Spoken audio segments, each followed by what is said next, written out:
think today we might be picking this litter, but what we need to do from today is to clean our minds towards litter. Because when I look at everyone here, I don't think they've ever dumped litter on the ground there. But there are some people with that attitude. So we need to work together to change that mentality. And I hope your worship as a city, I hope, okay. I hope your worship as a city, we are going to revisit our anti-litter bylaws and make them heavy so that someone littering will feel the pain. So we should do that as a city. And while we work together, as you see here, our problem, your worship, has been increased by these informal traders who are, according to council, who are not licensed to trade here. So we hope as stakeholders will work together to try and find a decent place for these people so that our streets are clean. As you continue, I'm saying, let's enjoy our week and let's work hard. Let's keep our Bulawayo clean. And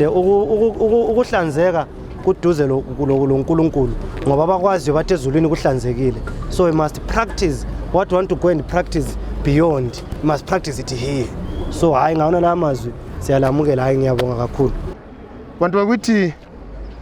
the challenges of a clean and safe environment have been affecting our city of Bulawayo in the past few months, with increasing littering and dumping in the city. And this has been worsened by challenges with refuse collection due to broken down fleet of our refuse trucks, further exacerbated by poor economic environment that we find ourselves in. While council has been trying its level best to ensure that refuse is collected on a weekly basis in the residential areas, the city center has been most affected. Today we kick off this big spring cleaning week in a bid to rid the city of dumping hotspots which have been affecting us. As a city, we have mapped 35 hotspots within the central business district, which are an eyesore and have been filled with litter. This, however, does not mean that other places are not important, as we will also cover these in the week ahead and the following weeks after this big spring campaign. We observe that the challenges of failing to collect refuse daily in the CBD have been aggravated by the dumping in the city, and the Council of Wednesday 7th September 2022 resolved that we set out some strategies to reduce amount of litter in the city of Bulawayo. Going forward, Council has resolved to conduct night cleaning in a bid to rid the city of West and also ensure a clean environment. We note that a clean environment is the lifeblood towards achieving sustainable development. I urge all residents to join the city in also helping us keep our city clean. We will also be implementing the community refuse trucks program in the city center in order to collect refuse frequently and also reduce the amount of waste in our streets and in the hotspots. This will assist in complementing the efforts of our depleted refuse collection trucks. The city will continue to make efforts to ensure that we resist and reject the culture of dumping and of an unclean environment. This should also be not just waste, but should be focused on everything that is illegal. Like the area councillor said, we need to reimagine the city that we want and try and restore that culture of cleanliness. Ngoba sinanzela ukuthi sesisuke sathatha imkhuba emzini ekungahlanzeki, and this must stop, and we need to reinvent and try and get back to the basics. We need to remember that only we can build and develop our city. Let us do this together, ensure a clean and a clean city of kings. Siyabonga. Thank you very much, Twalumba.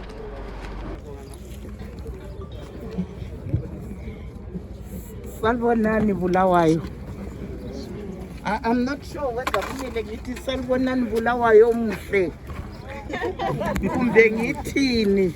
Ngijayele ukuthi ngithi Salvonani Bulawayo muhle. But namhla nxa ngithi ngiyakhangela hey siphakathi kokuthi sizinokena amakhwapha njengobulawayo. ngikhangela ukuthi nxa siklina la izigubhu eziningi ziphenduka zibe ngama-chamber. It's an embarrassment to the city. Akusiphathi uma kuyiculture esikhona mhlawumbe abadala abanjengabo his worship the mayor ekehlale labantu abatsha phansi ebabonise sizadinga abadala abazancedisa umeya ukuhlala phansi labo bexoxisane labantu abasebenzisa izigubhu njengamachemba.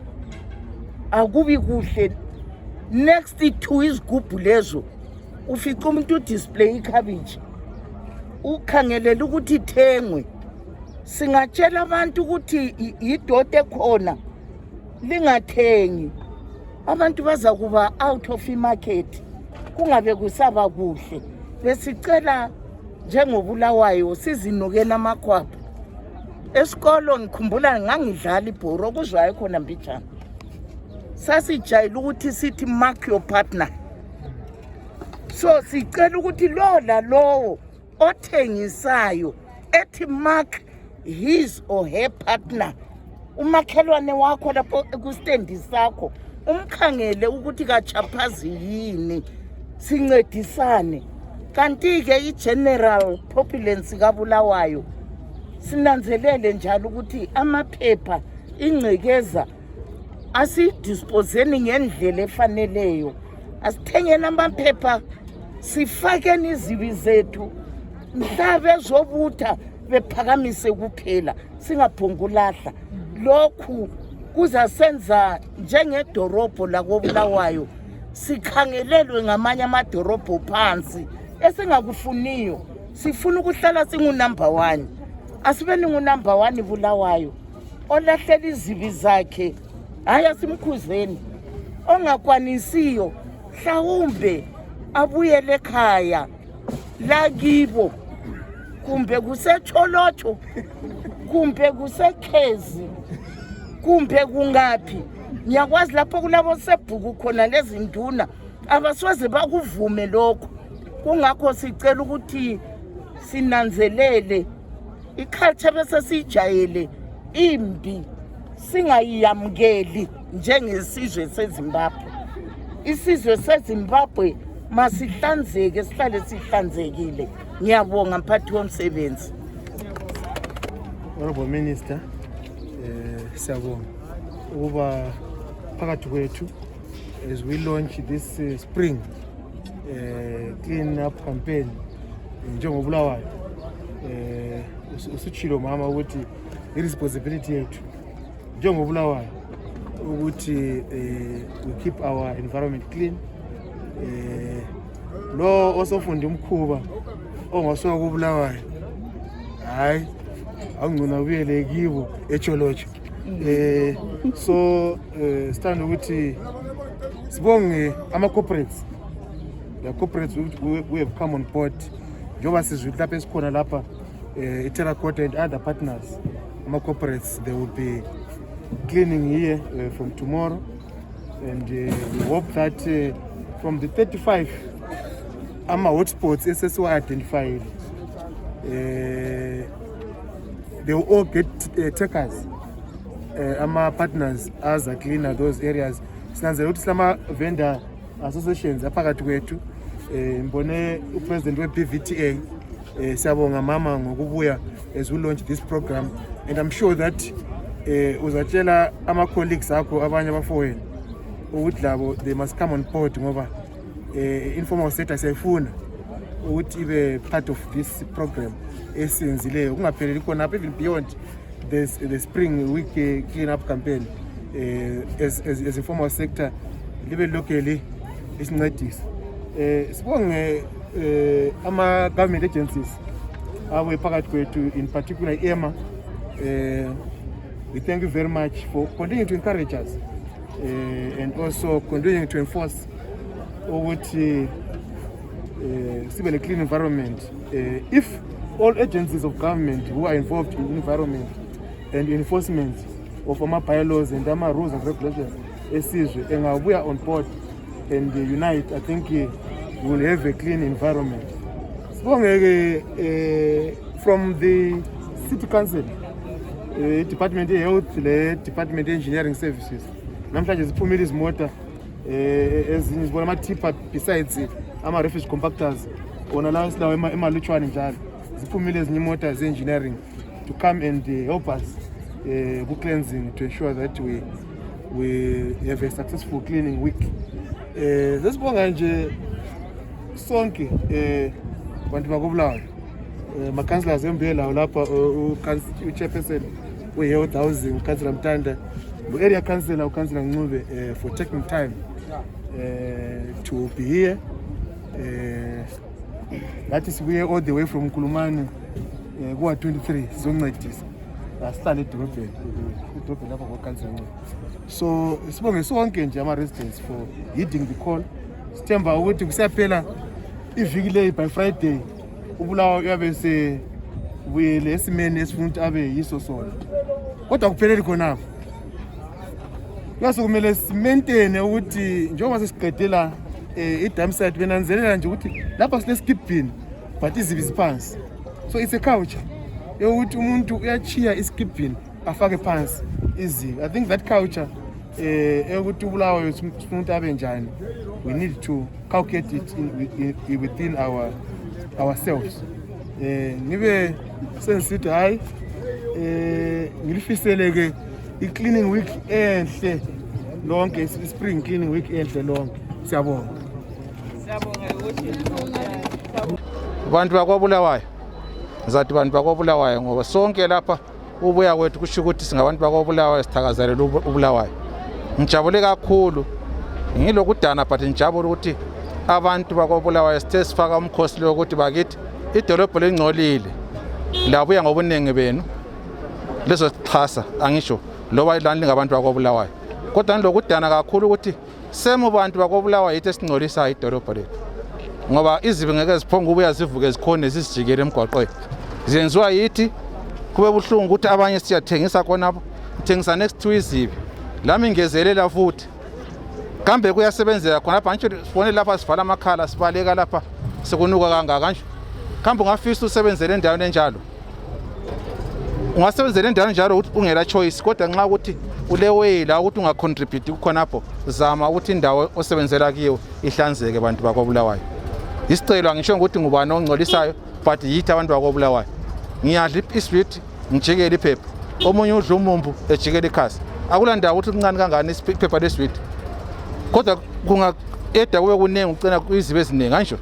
Into lezaziyenziwa ngayo one day kanjalo izinto sasithela sifaka one edela phezulu. Bantu bakithi uBulawayo saziwa njengedolobho the cleanest city in Southern Africa at one stage. Uhambe ngale abakuba chronic ngale uhambe uyevula amaphepha uzathola ama-comments anjalo ayikhona and kwakuliqiniso. Ngihambe eMaswingo recently ngazwa ngisizwa ubuhlungu ngibona ngendlela eMaswingo eclean ngayo. Ngathi sekwenze njani eMaswingo kona eduze la, ngingazi ngahlala khona 3 days angikholwa ukuthi babethanyela daily, but ngaconclude those 3 days ngangihamba khona iMaswingo eclean. Now you become very embarrassed. uBulawayo asibiseleni uBulawayo kundlela ayivela yona as the cleanest city in Southern Africa. Bakithi i-cleanliness, as someone said, is next to godliness. So ngimusa lonke ukuthi asinanzelele. Ngiphinde ngibonge kakhulu ukubuya kwenu lonke elithelers ama-stakeholders abanye basincedisile ngezimota, abanye baza khona besincedisa ngoba siqasa lamhla siyephutsha ngeFriday, but asisho ukuthi after that idolobho somele libuyele ukuthi asiqase kuthi. So ucleanwa daily nje. Ngiyabonga Patohle. Sithanda ukubana sibonge kakhulu ngomkhankaso lo lethiweyo yiBulawayo City Council eyokubana anxusa ama-stakeholders bonke ukubana sizokuhlanganyela kulo mkhankaso wokuhlanza uBulawayo. Siyakunanzela ukubana uBulawayo bekasanga uBulawayo esimaziyo abantu sebelahla nje izimahlana sokungcolile kusasebenzeki kakahle, abantu baphila nzima kwi-environment engahlanzekanga. Kodwa lo mkhankaso siyawubongela, silethemba lokuthi okwenzakeleyo akube yisifundo kithi sonke njengezakhamizi, ngoba iqiniso ukuthi izibi lezi azizibuyelanga lapha zilethwa izakhamizi, zalethwa ngama-business persons, zalethwa yithonke ama-stakeholders. So khona ukuthi ama-stakeholders abuye azoklina lapha kuhle njalo singakusho ukuthi siyacela ungabi ucleaner kuphela kwaliviki kuphela kodwa abantu abakunanzela ukuthi suka namhlanje siqhubeka siya phambili ubulawayo simgcineni ehlanzekile sifuze lokukhuzana ngabona omnye lathi izibi imkhusi ukuthi hathi bo izibi sihlala ebhimu ngokunjalo kuzenza idolobho ihlanzeke bese linxusa futhi likhanga lama-investors ngoba ama-investors bafuna basebenzele edolobheni elihlanzekileyo sengathi singabonga wonke umuntu sibonga ama-stakeholders abuyile ukuthi asiqhubekeni sichasana le-city council ukuba idolobho esilugcine lihlanzekile. Ibizo lami ngingokhansela eSintanda, ukhansela waseNtumbane, ngingu-chairperson we-Health, Housing and Education Committee koBulawayo. Namuhla silontshe i-spring cleaning koBulawayo.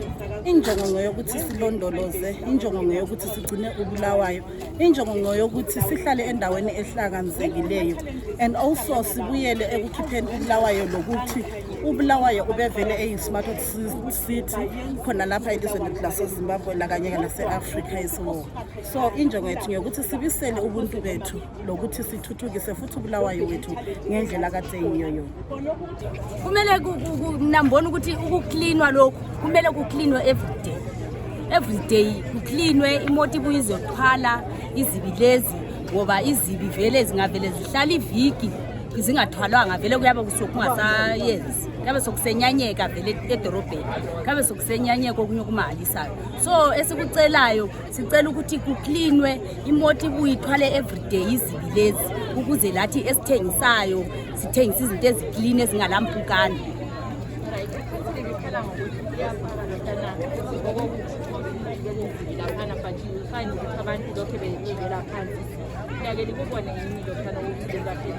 Hayi lokhu noma kungaba khona sibili siyakubona kubuyile kodwa kasifanani sister, abanye bayachithela phansi abanye bayachithela vele phansi kunjana kuhlezi angazi phela ingqondo zabantu azifanani abanye vele umuntu uyambona sibili kukhona efike jikela phansi kodwa kulanto ongayenza ngoba umuntu la uyabe uzibuza ukuthi umuntu omdala uyacabanga kodwa uchithela phansi indaba. Njengoba nakuchaza ubona umminister lo meya bezongena khona lapha ngibona ngathi ingqondo mephuza abantu sizajinja ukuthi bengalahleli phansi bementeni ikindini namhla ingcenye kuzajinja njengoba laba abantu bebona kulama camera ingcenye kuzabe le change ingcenye kuzaba le change. Into yabangela kakhulu amazenge wona laba yiye first thing yabangela ukuthi kube lezibila kudala sasifaka ngale khoneni ngale kachana lokudla kachana lama-restaurant kwaku-right kusmart kuhlala kusmart la abantu bonke sasihamba lezibi zethu ngale khoneni la kusafe kakhulu uyabona amazenge nona ngiyapha masizi lezi ukuthi izibi zivela ukuthi ifakile lapha ukuthi abantu belahlele izinto okuyibhini lothana kuyini okuba ngithi abantu bengalahleli phakathi bajikele phansi yikho ngikutsho mama wake bakufaka nje abantu bajikela phakathi kungena mina benantekesela lapha ekhona akula muntu ofake iziphansi kuyagcwala kungagcwala phana kuzokugcwale kufike ngale akula muntu okuthatha yipho lapho le problem ikhansela ayibuyi kuzo hayi asiyazi ikhansela lapha ayibuye le ndingababuza bona we-council bangu ababuza yi-problem kuphela ekhona but abantu kujikela phakathi bayajikela sibi kugcwale kuhlale kumbe 2, 3, 4 months kungathathwanga liyayibona kuningaze lebuyise 100 ma kungathathwanga they will be doing nothing yi-problem ekhona.